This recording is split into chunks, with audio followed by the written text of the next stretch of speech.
sa mga balita sa Metro Manila. Isa na namang daga ang naispatan sa NAIA Terminal 3 nito lamang Martes. Sa video nakuha ng isang pasahero, makikita po ang daga na tumakbo sa gitna ng... Liwanagin ko lang. Yan, bakit isa na namang daga? Hindi kaya yan din yung daga na una? Nahuli ba yung una? Hindi ko nga sure, pero iba yata itong ibang itsura dun sa nauna. Kaya nasabing baka iba na naman ito. Ba't alam mo ang itsura? Close kayo? Hindi masyado. O, sige. Klaruhin Ito mo nga, lang. mga kapatid. Wala namang yata magkakakilanlan itong dagaan ito. Sino yun? Kumpara doon sa unang daga. Para mo masabi na iba na naman daga ito.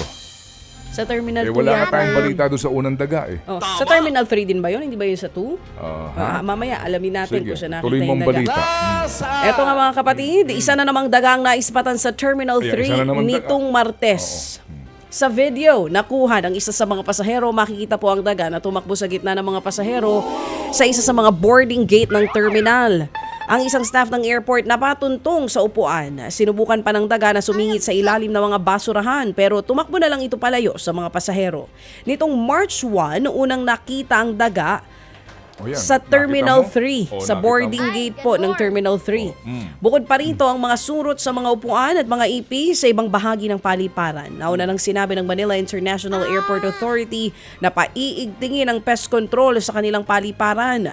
Tingin naman ng ilang mambabatas, sinasadya ito para sirain ang administrasyong Marcos. Kung meron daw tanim bala, meron din daw tanim daga at tanim surot. Para sirain ng Marcos administration? Yun ang sinasabi.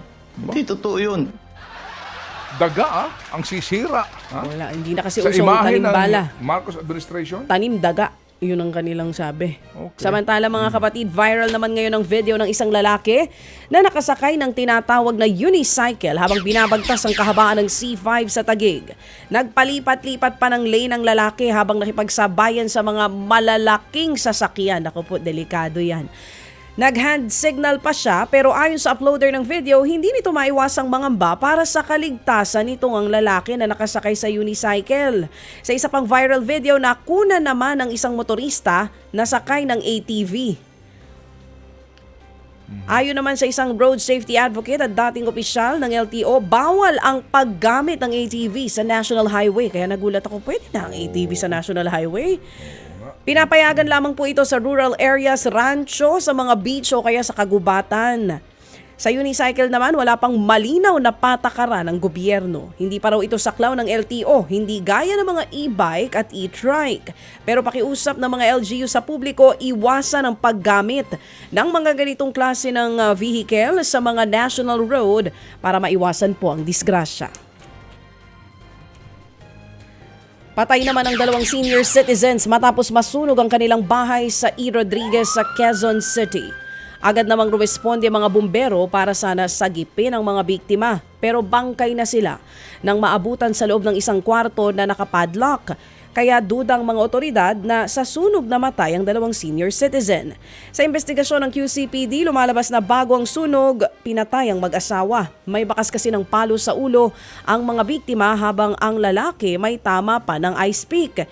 Dahil sa nadiskubre, naging pangunahing suspect ang kasambahay ng mga biktima.